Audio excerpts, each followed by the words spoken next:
Enjoy the convenience of 7 days a week banking and extended hours with Cube from First Arkansas Bank and Trust. Member FDIC.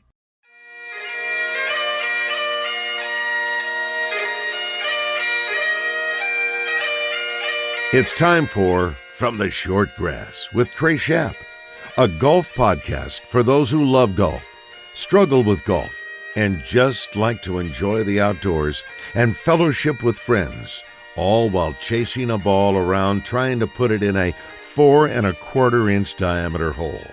From the Short Grass is brought to you by Stephens Incorporated, an independent financial services firm with the freedom to focus on what matters most. Blackman Auctions.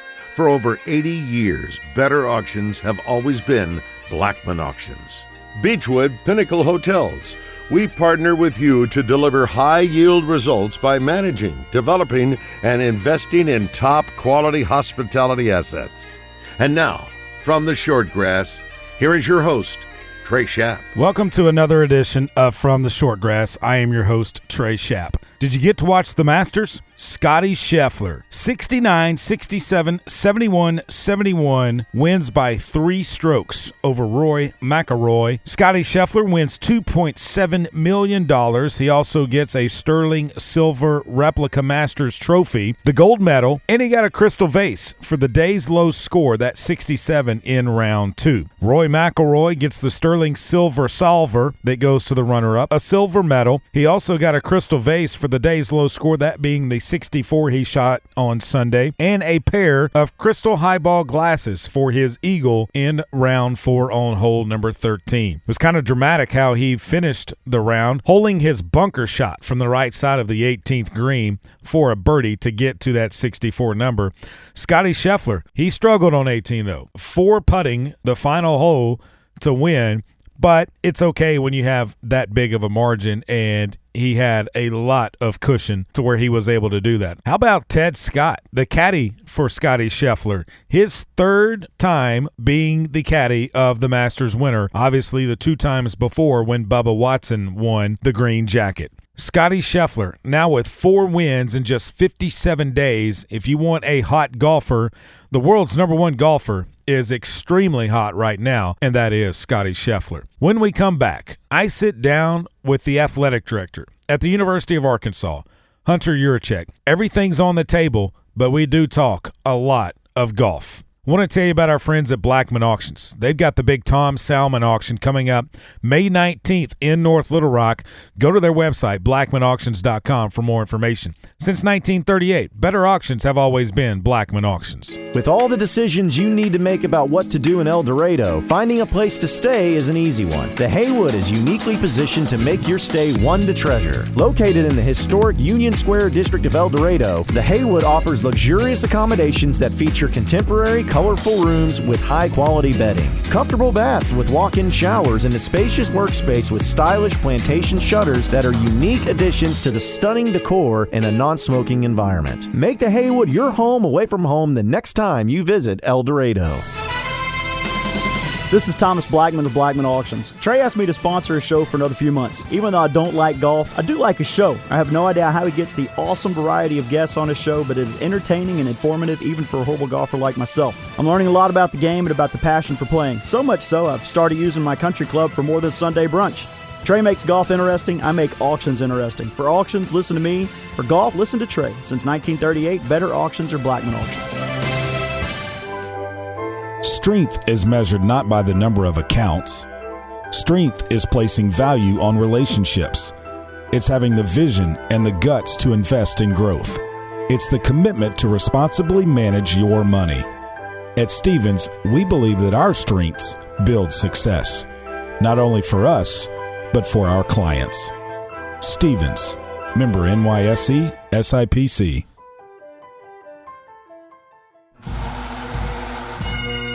Welcome back to this edition of From the Short Grass.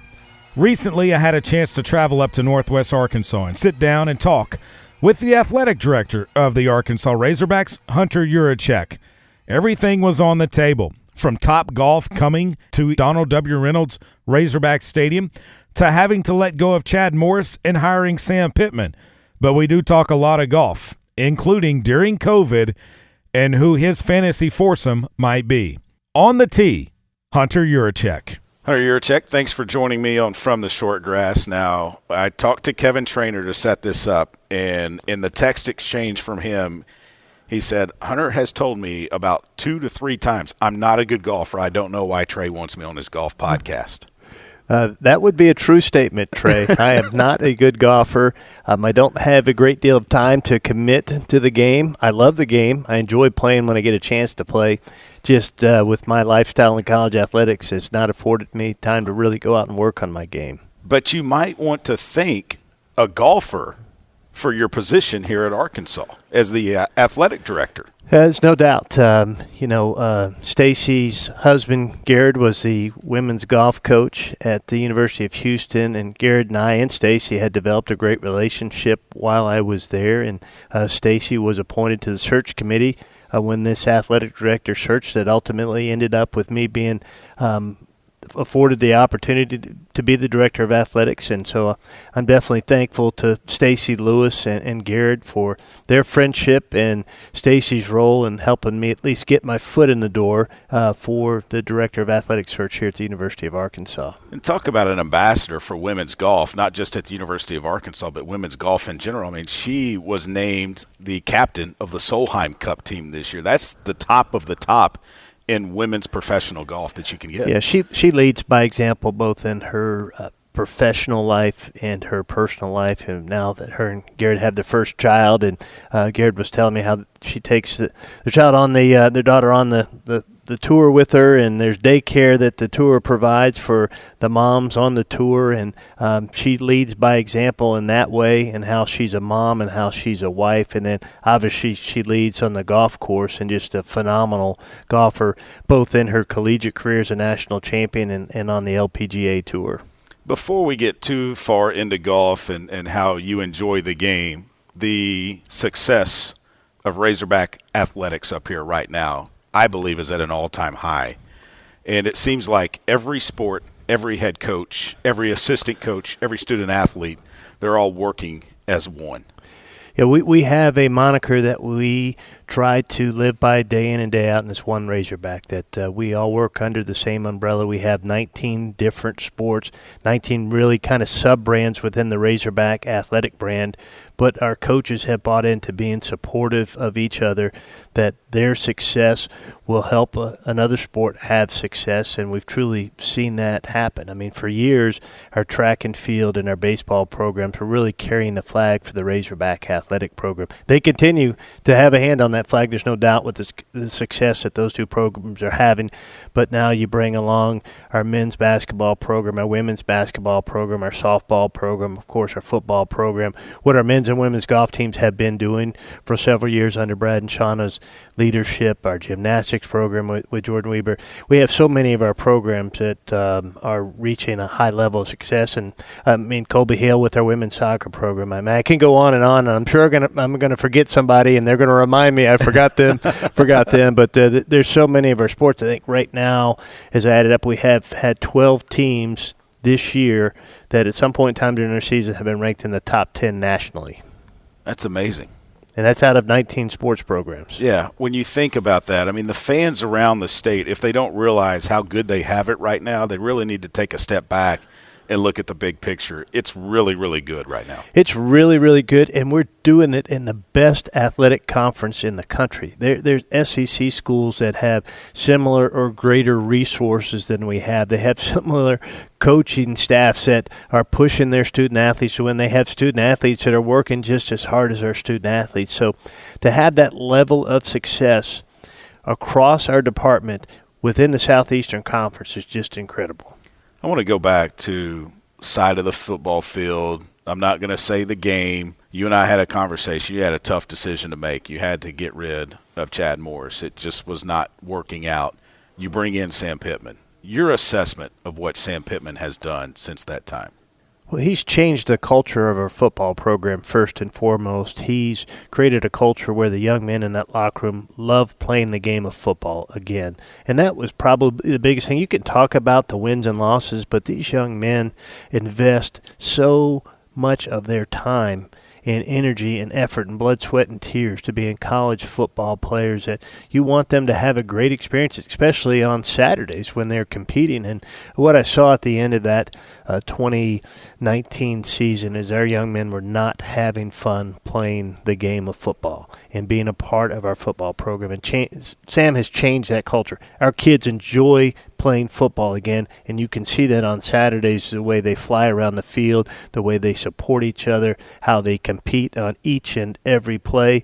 It's just incredible what he's done with the culture, and by changing that culture, and that's a buzzword people use, but he truly has changed it.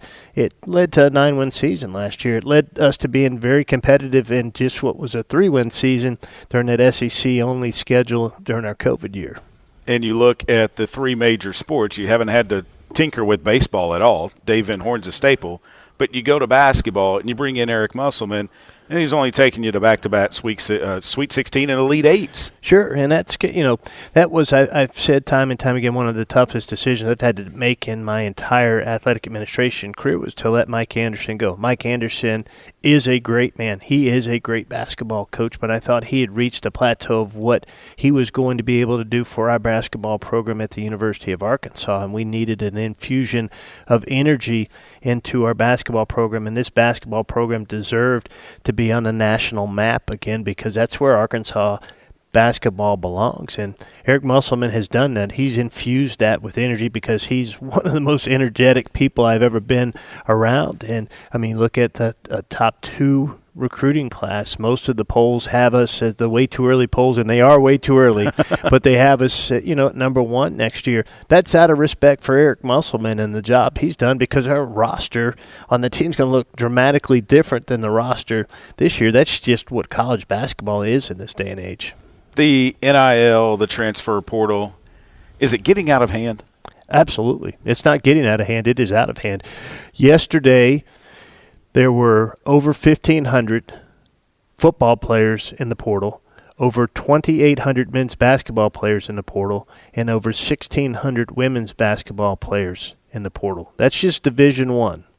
And those are young men and women that are looking for a new home, not only to play their sport, but to continue their college education. And we're yet to see the impacts of that, the transfers and what that has on the academic component of college athletics. Name, image, and likeness, I'm really proud of our flagship program here, and I feel like we are continuing to do it the right way. Our student athletes have generated over $1.5 million in legitimate name, image, and likeness agreements, name, image, and likeness the way it was intended to be. We don't have a quote-unquote collective out there like other schools. Those are being used as recruiting inducements, and so I don't know how we fix name, image, and likeness in the transfer portal, but we've got to, as athletic administrators, figure out a way to change that for the good of our industry. When you look at golf, and this is a golf podcast, obviously, from the short grass, 2019 hosting the men's and women's national championship at the Blessings Golf Club that Mr. John Tyson built, and it's a phenomenal golf course. Having Maria Fossey walk up that 18th hole and have people calling the hogs. When I had Shauna on, she said that was the most cool moment, because you know about calling the hogs in Donald W. Reynolds Razorback Stadium, Baum Walker Stadium, Bud Walton Arena, but to have it at the Blessings on a golf course was kind of special. It was an incredible moment. I agree with Shauna. One of the most incredible things I've seen, because the golf course is very somber atmosphere, very quiet, and to see Shauna and Maria walking up the 18th fairway to the 18th green, and several hundred Razorback fans surrounding that 18th green calling the hogs was really, really cool. And then to see Maria hit that putt and win the national championship in front of her home fans on her home course was really, really cool. What did it mean to you as an athletic director to see that? Well, what it meant to me is Maria is just one of those personalities that you just gravitate to, and her and I had developed a really cool relationship because of the person that she is. She opens herself up. She has fun. She jokes with you. And it was really special for me. She was one of the first student athletes at the University of Arkansas that I developed a bond with. And so it was really cool for me to see that happen for her. And I knew how much that meant to her. I knew how much that meant to Shauna. And I knew how much that meant to Mr. Tyson because he had that same relationship with Maria, probably tenfold because of he'd been here a little bit longer and seen her grow as a young woman and a young golfer. And he'd invested in the Blessings for just that moment to see the Razorbacks either win the team title or an individual title. You talk about that relationship. Is it the same with every athlete? I mean, is your door always open to them? My door is always open to every student athlete. We have 465 student athletes. Some are more willing to come into the athletic director's office than others. Some just have that personality. Some want to learn about athletic administration and want to talk to me about the career and my career path and how we got there. Some just want to come and talk and visit. I have a candy dish that's sitting on my table there, and that's really for student athletes so they feel comfortable coming into the office. But I feel like, I've got 3 biological children of my own, but I have 465 other children that I think the world of and want to have a great experience as student athletes. COVID hit in 2020. Was that the most difficult time in your professional career to try and navigate through that as it looks like we're kind of making the turn and coming out of it? It was for sure because we all received very little direction. That was what the challenge thing. I'm not a medical professional. I don't know the research behind the scenes analysis of COVID and what we should and shouldn't do. And you tried to make decisions that you felt with the information that you had as an athletic administrator that first and foremost were in the best interest of your student athletes and their health and well-being.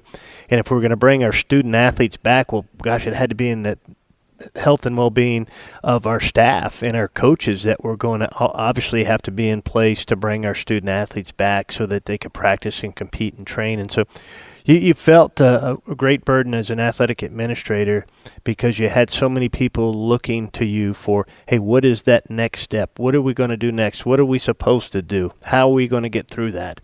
And, our head coaches did an incredible job. Our student athletes did an incredible job. We've competed since COVID started in, March of 2020. We shut down, and then we kind of cranked it back up in the fall of 20. Over 500 events successfully. We've had a couple that we have postponed, but there's not been one event that we were scheduled to compete in through COVID that's been canceled. And that's a testament to our head coaches and our student athletes and following the plan that we put in place to make sure they had the ability to compete.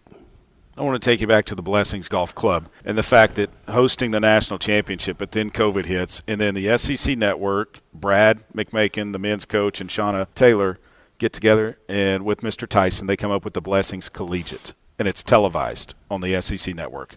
In the middle of COVID, when people can't get out, they can't do a whole lot, how big was that also to help showcase bringing all SEC schools here to compete? Yeah, absolutely. I mean, we're showcasing our home course and our home facility and our practice facility and the beauty of that. And what a recruiting tool for Brad and Shauna to use that was really, in a sense, free. I mean, somebody paid for it. Mr. Tyson made a significant investment to make sure we had that. But for our men's and women's golf programs, that was free. And for SEC golf as well to put that together. And now you're seeing tournaments like that, similar types of formats, popping up on the Golf Channel each and every fall because it started here with the tournament at the Blessings, and now it's evolving because of it was kind of a made-for-TV event with the men's and women's teams competing simultaneously like they did.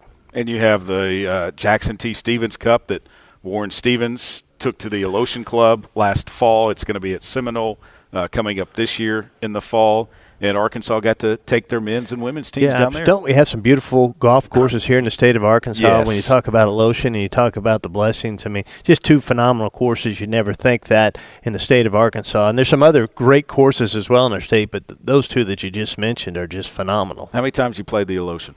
I played out there one time. That's it? That's it, one time. Yep, my boys and I actually went out there last summer to play. How'd you play? For the first time. What'd you think? I will tell you one thing I've learned. Having a caddy is invaluable to your golf game, especially the first time you're playing a course. Like having a caddy tell you, especially after they learn my somewhat challenged golf game, what clubs I should use on what hole, and what the distance is, and kind of where you should try to with your approach, which is especially important at Alotian. I think you can get off the tee fairly well, but it's that second shot that's going to make or break you at the Alotian, and having a caddy there is big.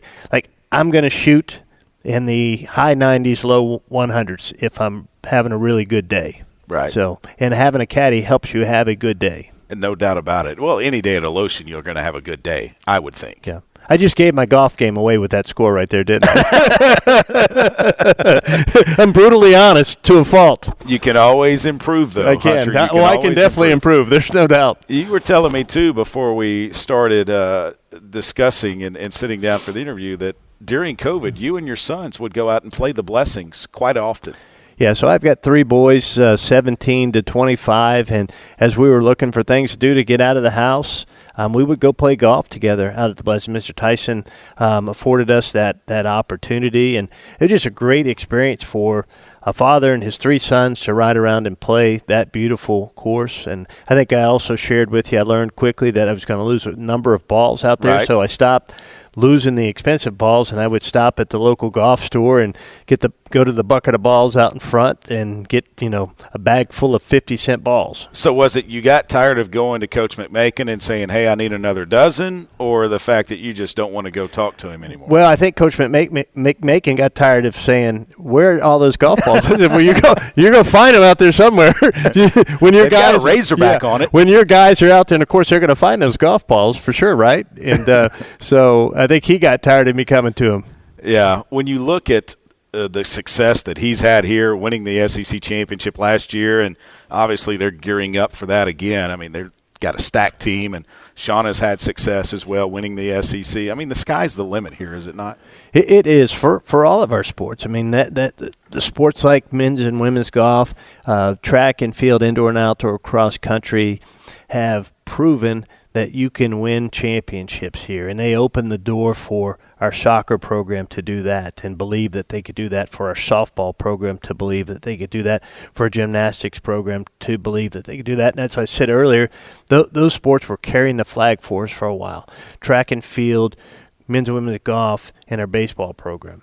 And they're continuing, again, to have a hand on that flagpole, but other sports now have a hand on that same flagpole and are carrying that flag proudly. You're going to have other events inside Donald W. Reynolds Razorback Stadium than just football. Garth Brooks is coming up, but Top Golf is coming to Donald W. Reynolds Razorback Stadium. Yeah, they've got their collegiate and kind of iconic football stadium tour. They started that a couple of years ago, and they've identified Razorback Stadium as one of those stadiums. And so we're going to set up those Top Golf bays in the north end zone on the SEC club level, a little bit of platform, and then they'll put those targets down on the field, and you'll be able to come, and there'll be, the full-service Top Golf experience there in the SEC club with some food and beverages, and then you can rent a bay for an hour at a time for 6 people and go out into the stadium and hit golf balls. As the AD, can we get up there one day before they let everybody else in and try it out? Top Golf is tailor-made to my golf game, because you can just sit there and put the ball on the tee and hack away. So, yes, for sure. And having a Top Golf close by, how does that help with the athletes and give the coaches team bonding exercises where they can go up to Rogers? Yeah.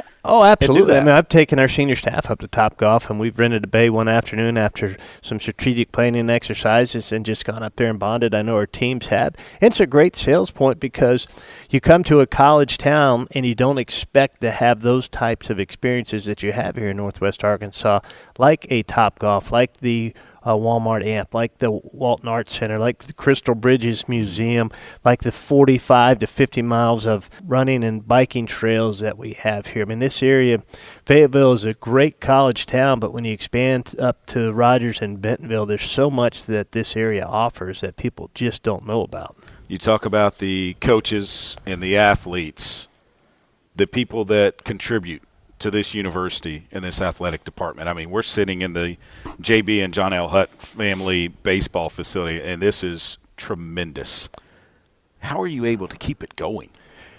because of the incredible people across our state and across our region that believe in what we're doing and have believed for a long time, long before I got here, in Razorback Athletics and want to support us. I mean, we have 170 suites in Razorback Stadium that are sold out.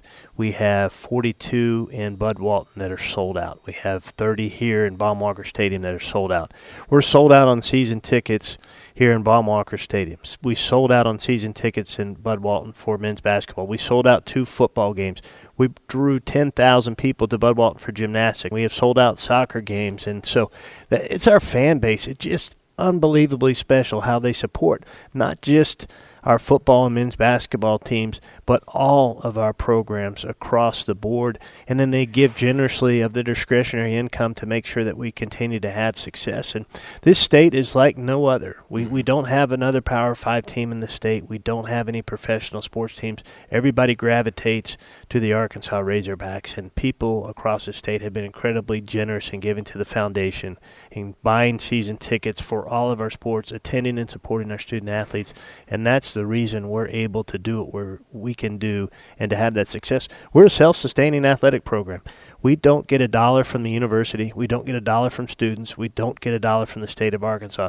Everything that we spend on our student athletes and their success comes from generous people across this state.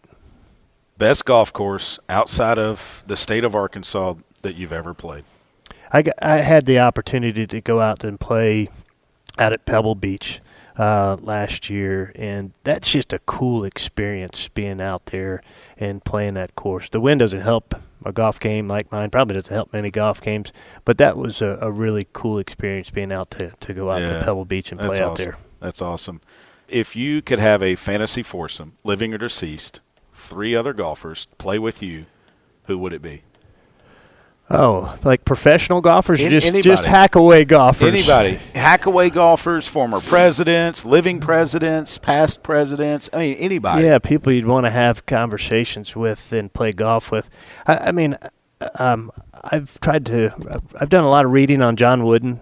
I would love to play a round of golf with John Wooden. I don't even know if Coach Wooden played golf, but just to play golf with him, just to talk and kind of bend his ear on golfing. I don't know if he'd fit in this group, but, love to play golf with John Daly, because I think John Daly would have fun. John Daly, John Wooden, you had 2 contrasted styles, but I think John Daly's just going to go out there and have fun. Yeah. Right? He's gonna have a great time playing golf. Is John going to have his shoes on or his shoes off? Oh, he's probably going to be in flip-flops, and he's going to be he's going to be teeing it up on a beer can and hitting it off there. And Trey, I'll bring you along for the ride on that one. How about that foursome? You, me, John Daly, and John Wooden. That's awesome. I would love that. That would be well, something. I know we could probably get 3 of those done. The other one would be a miracle, The other one would be a miracle. 3 of them, yes, probably could, but the other one would be a miracle. Hunter, thanks so much for sitting down with me. I know you were a little apprehensive because, as you say, you're not a good golfer, but you can always get better. Yeah, I threw out my high 90, low 100 score out there, so I'm not underselling my golf game. No, not at all. Thanks so Trey, much. thank you. And congratulations on all the success up here and AD of the year as well. I mean, it's well-deserved. Well, I appreciate your time. Appreciate you having me on. My thanks to Hunter for taking some time out of his extremely busy schedule and sitting down with me for that interview. While I was in Fayetteville, I got a chance to stay at the Staybridge Suites right across the street from Baum-Walker Stadium. The crew at Beechwood Pinnacle Hotels, man, they really know how to manage hotel properties. So if you're looking for a great place to stay when you're in Northwest Arkansas, check out the Staybridge right by Baum-Walker Stadium. We're back after this.